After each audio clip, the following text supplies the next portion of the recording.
Olá, meu nome é Cintia e você está no canal Biblioteca de Gaia. Faz um tempinho que eu estou ausente, mais ainda trazendo resenha aqui no canal. E hoje eu voltei finalmente com uma resenha que eu tô querendo fazer há um bom tempo, de um livro que eu li no final de 2018, inclusive foi o último livro que eu li em 2018, que é Clarice, do Benjamin Moser. E essa aqui, na verdade, é uma edição mais recente da biografia, que foi publicada nessa primeira edição que está aparecendo aqui na foto para vocês, publicada pela Kozak Naif, aquela famosa editora que fechou. E a Companhia das Letras comprou os direitos e trouxe pra gente nessa edição, que tá bem bacana, eu gostei muito, tá bem bonita e dá pra perceber pela quantidade de post-its que eu colei que eu gostei da leitura, né? Assim, não vou dizer que foi uma biografia incrível, não que talvez a história da Clarice não seja incrível, mas eu não gostei muito da forma como o biógrafo trouxe essa história, né? Apresentou pra gente os acontecimentos e a vida da Clarice. Eu achei que ele pecou em pessoalidade, faltou profundidade na figura dela. Parece que ele não tem uma identificação com a Clarice. Talvez ele admirasse o trabalho dela como escritora, mas sabe quando falta um quesinho a mais? Então eu achei que ele pecou em algumas coisas aí que eu vou falar ao longo do vídeo com vocês e explicar melhor. Mas não é ruim, eu achei bem bacana e eu acho que, não tenho certeza, não pesquisei, mas eu não tenho conhecimento de outra biografia da escritora que tenha sido publicada no Brasil. Então a gente fica com essa mesma, né? É comum os biógrafos traçarem um cenário da atualidade na sociedade onde o personagem da biografia vivia, onde o que estava acontecendo no mundo. Isso é bem comum, né? As boas biografias fazem isso mesmo, até mesmo para ter um contexto geral do que estava acontecendo no panorama mundial e local da vida da figura da biografia. Porém, eu achei que essa é um exemplo de biografia que traz mais esse tipo de história, esse tipo de relatos, do que da própria vida da Clarice. E isso que me deixou um pouco incomodada com a biografia. Então ele começa apresentando pra gente um pouco da família da Clarice, dos pais da Clarice, quando eles viviam ainda na Ucrânia. Se você não sabe, a Clarice, ela era ucraniana e ela veio para o Brasil bem pequena e se naturalizou brasileira, né? No primeiro capítulo já a gente percebe o quanto isso incomodava a Clarice. O primeiro capítulo, inclusive, começa trazendo um relato de uma amiga da Clarice falando do quanto isso incomodava ela. Clarice foi chamada de alienada cerebral, intimista e tediosa por críticos comunistas linha dura. Só reagia quando ofendida pela estúpida acusação de que era estrangeira. Olha só, ela era criticada de diversas formas, mas o fato de declararem que ela era estrangeira e não brasileira incomodava mais ela do que em relação ao seu trabalho, às suas obras em si. Aí ela tem um trecho de um depoimento dela aqui. Nasci na Ucrânia, terra de meus pais. Nasci numa aldeia chamada Tchelchenik, não sei se a pronúncia está correta, tá? Que não figura no mapa de tão pequena e insignificante. Quando minha mãe estava grávida de mim, meus pais já estavam se encaminhando para os Estados Unidos ou Brasil. Ainda não haviam decidido. Pararam em Tchelchenik para eu nascer e prosseguiram viagem. Cheguei ao Brasil com apenas 2 meses de idade. Então, que referências ela tinha da cultura do país dela, né? Somente a dos pais e irmãos, mais nada. Como eu li agora, a Clarice nasceu numa província de Tchelchenik, na Ucrânia, em 1920, para ser mais precisa, dia 10 de dezembro de 1920. Uma coisa que o biógrafo faz aqui que me irrita bastante é ficar indo e voltando no tempo, às vezes sem necessidade, né? Algumas situações a gente até percebe que ele quer esclarecer um fato antes de apresentar outro fato mais recente, mas ele fica algumas vezes indo e voltando. Você fala, por que não juntou tudo, não escreveu, depois avançou do tempo? Então, já que você viajou para o futuro, fala o máximo que cabe aquela situação que tem a ver com o que você quer apresentar na história da Clarice, depois você continua, né? Enfim, essas coisas me incomodaram bastante. Um relato curioso sobre o nascimento da Clarice que ele traz aqui, que inclusive era de conhecimento da Clarice, as pessoas que a conheciam, a família e tudo mais, é que ela nasceu, na verdade, a mãe só resolveu tê-la imaginando que poderia curar-se de doenças. É uma crença muito comum que, inclusive, eu já ouvi algumas pessoas falando assuntos semelhantes aí até hoje, de que quando a mulher quer se curar de algumas doenças, ela precisa ter filho. Então, mesmo a mãe da Clarice já tendo 2 crianças, ela resolveu engravidar mais uma vez e ter a Clarice na esperança de que ela ficasse curada. Ela tinha sífilis em decorrência de um estupro, um provável estupro. Na história que ele vai apresentando pra gente, nunca oficialmente declarou-se estuprada, mas numa época em que os bolcheviques tinham invadido a Ucrânia em uma forma de repressão, tanto de humilhação e até mesmo para mostrar o quanto eles não gostavam daquelas pessoas no local, eles tinham esse costume de estuprar medonho, essas práticas horríveis de guerra que a gente já conhece e ouviu tantas vezes em outros relatos. E nesse período foi quando a mãe da Clarice foi estuprada por soldados bolcheviques, no momento em que eles estavam na Ucrânia em forma de protesto pela independência da Ucrânia, né? O motivo principal era a perseguição dos judeus. Na época, o Lenin que estava no comando durante esse golpe. Quando a família da Clarice chegou no Brasil, o pai dela foi ser mascate. Era uma espécie de muambeiro, né? Ele vendia mercadorias, assim, na rua, né? Saía vendendo mercadorias. Era uma profissão muito comum na época, principalmente nessas cidades pequenas, cidades interioranas ou mais afastadas dos grandes polos. Aos 5 anos, a Clarice se mudou para Recife. Então, praticamente a vida dela, a infância dela foi construída nesse cenário pernambucano. Tanto é que ela se identifica muito e diz, né, ser mais pernambucana do que qualquer outra coisa. Só um parêntese aqui que eu esqueci de falar. Claro que a mãe da Clarice não ficou curada da sífilis com o nascimento da filha. Isso, na verdade, não passa de uma lenda, né? Mas, enfim, a mãe dela tinha esperança que em algum momento algo de extraordinário fosse acontecer pelo nascimento da Clarice. A Clarice acabou entrando na faculdade de Direito, se formou em Direito, e ela tinha um objetivo, assim, ela tinha um sonho, que era reformar o sistema prisional brasileiro. Ela acreditava que existia uma forma mais útil de aproveitar o tempo daquela pessoa que estava presa, encarcerada, trazendo uma utilidade tanto para a sociedade e para a própria pessoa. Ela acreditava que a pessoa entrando naquele regime reformatório, ela pudesse sair de lá uma pessoa melhor, né? Talvez ter oportunidades que não teve fora, ou então corrigir aquilo que acabou virando um hábito, um aprendizado errôneo durante a vida. Enfim, ela tinha esse sonho, né? É muito comum ver estudante de direito que entra com um objetivo parecido com esse, né? Isso eu me identifiquei bastante com a Clarice, porque eu me formei também em direito e acabei não exercendo a profissão, não por muito tempo, praticamente. mas eu também entrei com um sonho, com um objetivo. Ao longo da faculdade mesmo, a ficha vai caindo de que não é tudo aquilo, a gente não vai fazer a mudança, a gente não vai conseguir consertar o mundo, mudar o mundo, né?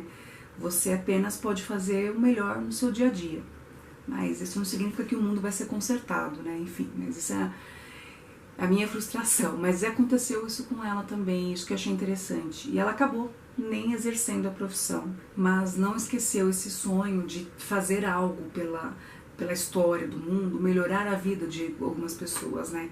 E eu vejo um pouco a escrita como isso, né? De certa forma, você acaba levando, no mínimo, um momento de distração e lazer para quem está lendo você, né? Então, eu acredito que ela conseguiu cumprir o papel dela, mas de uma forma um pouco diferente. E isso tem uma ligação com outro fato que eu queria comentar aqui com vocês, que é da semelhança que a Clarice viveu na juventude, que eu consegui identificar, do Holden, personagem do livro Apanhador no Campo de Centeio. Assim, no que diz respeito à indignação do jovem, ele estava vivendo um momento pós-guerra que era um período conflitante, porque a sociedade esperava algo deles, eles esperavam uma outra coisa da sociedade e um comportamento tinha que ser tomado, e eles ficavam meio que entre a cruz e a espada. A personalidade desses jovens era diferente da dos pais, mas ela não sabia ainda a direção, que caminho seguir, né, o que era certo. Eles tinham uma noção do que queriam, mas ao mesmo tempo entrava em conflito com o que os pais esperavam, a sociedade esperavam deles. Eu achei isso muito interessante e vi essa ligação com o personagem apresentado no Apanhador do Campo de Centeio, Holden. Tanto é que eu fiz uma anotação aqui, vou ver se eu acho. Eu vou ler agora, na verdade, uma notinha que eu colei aqui de uma anotação que eu fiz, tá? Que eu vi semelhanças na narrativa, né, de sensação de impotência da geração da Clarice e da geração do personagem Holden, do Apanhador no Campo de Centeio. No caso dele, foi um pouco mais tarde, né, no pós-Segunda Guerra Mundial. Então veja você, mesmo sendo gerações necessariamente diferentes, são períodos que eram semelhantes, né, que eles viveram períodos semelhantes entre suas histórias em tempos diferentes. É meio confuso, né, não sei se eu me fiz entender, mas eu achei curioso esse fato. Uma coisa interessante que eu li aqui é o que foi motivo inspirador para Clarice se tornar uma escritora. Na verdade foi um livro, não foi uma pessoa necessariamente. Ela leu O Lobo da Estepe, eu acho que eu tenho esse livro aqui. Tem um livro aqui, esse livro O Lobo da Estepe, inclusive foi o motivo que me levou a comprar esse livro. Né? Claro que estava na minha lista de leituras futuras, mas eu dei uma acelerada e já adquiri ele para ler, mas esse livro foi inspirador. Depois que ela leu, ela teve certeza de que ela queria ser escritora. Mudou um pouco do caráter dela e deu uma identificação aí para os objetivos dela, né? Ela se viu num novo caminho. Ela conseguiu se imaginar fazendo algo de importante, assim como o livro foi importante para ela e inspirou e mudou a vida dela. Ela acreditava que talvez ela pudesse escrever algum dia algo tão bom que pudesse também influenciar positivamente ou mudar a vida de alguém. A Clarice acabou se casando posteriormente com o Maury Gurgel Valente, que era um diplomata, mas o biógrafo deixa entender pra gente, nas entrelinhas, que na verdade ela casou com o Maury não apaixonada, mas porque ele era uma pessoa agradável, respeitável e era conveniente para os objetivos dela, porque ela queria para a vida dela, né? Era uma pessoa que ela gostaria de ter como companheiro, mas que na verdade ela tinha uma paixão por Lúcio Cardoso, o escritor Lúcio Cardoso. Até esse momento eu já tinha lido cerca de quase um terço do livro, e nesse um terço do livro, aí vocês vão entender porque me incomodou um pouco a forma de escrita do biógrafo, é que ele basicamente tinha transcrito trechos de cartas da Clarice ou até mesmo de obras dela. E então isso me incomodou. Em vários momentos também eu senti que o biógrafo, ele, com medo de talvez passar uma impressão de um comportamento, de algo que Clarice tenha feito durante a vida, ele parece que tenta colocar panos quentes, sabe? Ele traz um fato, mas a impressão que dá é que ele amenizou aquele fato. Teve uma coisa que ele contou aqui que me incomodou bastante, eu fiquei sem entender, na verdade. Seja mais claro, que durante a vida a Clarice passou por vários psicanalistas e todos eles se apaixonavam por ela. Como assim, né? Você vai num psicanalista, todos eles se apaixonam por você. Tá certo que a Clarice, na sua juventude, todos têm conhecimento de que ela tinha uma beleza meio exótica, ao mesmo tempo que tinha classe, tinha um quê de mistério, de exótico. Então ela era assim muito bonita, ela chamava atenção, o seu comportamento, a sua postura, mas como assim todos os psicanalistas se apaixonam por ela, sabe? Será que ele quis amenizar que talvez ela fosse uma meio que conquistadora? Ou, sei lá, algum outro comportamento que levasse os psicanalistas a se apaixonarem por ela? Isso é meio estranho. Eu acho que o relato que ele traz da vida da Clarice que mais foi bem explanado foi o acidente que a Clarice teve de incêndio que causou queimaduras no corpo dela. Foi o seguinte, a Clarice fumava muito e acredita-se que ela tivesse nessa época um vício grande em remédios para dormir. Então ela acabou adormecendo na cama com um cigarro aceso, o que acabou ocasionando um incêndio do próprio apartamento. E nesse incêndio ela teve parte do corpo queimada, principalmente a mão, que causou queimadura de 3º grau. Isso deixou a Clarice bem mal por muito tempo, né?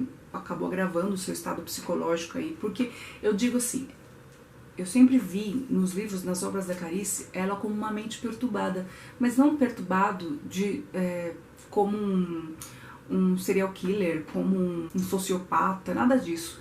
Uma pessoa muito sensível, que tem dificuldade de lidar com toda essa sensibilidade, o que é uma característica muito comum hoje em pessoas depressivas. O primeiro livro publicado pela Clarice foi Perto do Coração Selvagem. Ele foi publicado em 1943 e foi um livro premiado. Ele recebeu um prêmio de melhor livro de estreia pela Fundação Graça Aranha.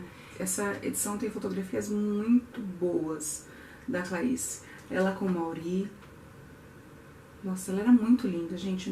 Realmente não tem como olhar pra ela e não ficar hipnotizado com a beleza dela. Bom, a bateria da minha câmera acabou. Eu tive que fazer uma pausa aí pra carregar a bateria, mas vamos continuar. Eu tava mostrando algumas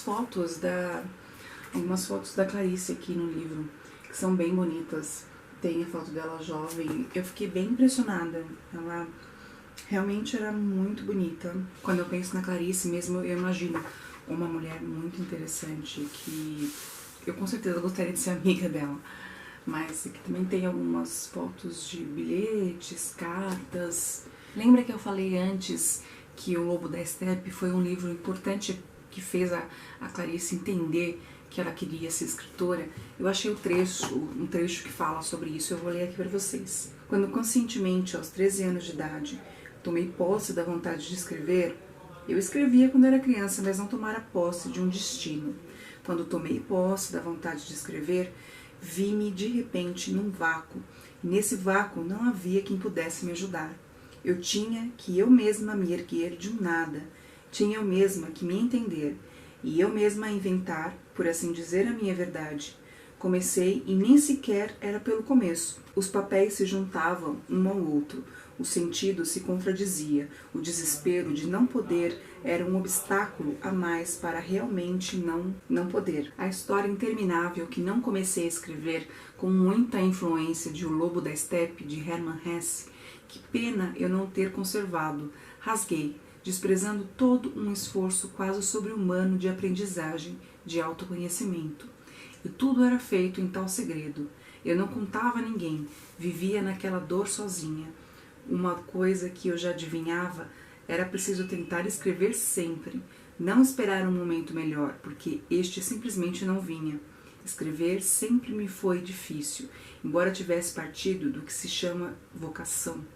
Vocação é diferente de talento. Pode-se ter vocação e não ter talento. Isso é, pode-se ser chamado e não saber como ir. Esses conflitos internos, essas crises existenciais que a Clarice viveu ao longo da vida, refletiam muito no seu psicológico, e ela acabou sendo internada mais de uma vez. E a Clarice acabou falecendo em 9 de dezembro de 1977, em decorrência de um câncer de ovário incurável que ela tinha, e passou um tempo internada, fazendo tratamentos paliativos e tudo mais, mas acabou falecendo. Eu não vou falar mais sobre o livro. Eu sei que foi sucinta e ao mesmo tempo o vídeo ficou longo, mas é um livro que, se eu ficar contando muito da história do personagem, você até pode ter mais interesse em conhecer, em ler, mas eu acho que o gostoso de biografias é você descobrir. Então eu dei uma pincelada bem geralzona para que você conheça e descubra mais sobre a figura da Clarice e conheça um pouco mais sobre os seus textos, suas obras, através da biografia. Então, para concluir, é uma biografia que eu não amei, mas eu gostei de ter lido por ter a chance de conhecer mais sobre a Clarice e um pouco sobre as pessoas que a circundavam, né? Ela tinha entre seus amigos aí pessoas famosas do meio literário, jornalístico, enfim, intelectuais. Eu recomendo a leitura, mas eu não amei a forma como o biógrafo trouxe a história dela. Se tiver outros livros que falem mais sobre a vida da Clarice de forma satisfatória, que você tenha lido e tenha gostado, me deixa aqui nos comentários a indicação, porque eu com certeza quero ler mais sobre essa escritora que eu tanto admiro. Bom, esse vídeo chega ao fim, eu peço que você clique em curtir. Se você gostou desse vídeo, caso não seja inscrito, aproveita para se inscrever. Deixa aqui nos comentários se você já leu, o que você conhece sobre a escritora, se você admira ela, se você gosta dos livros, das obras dela, ou se você não tem muita afinidade, não gosta muito, enfim. E a gente se vê no próximo vídeo aqui na Biblioteca de Gaia.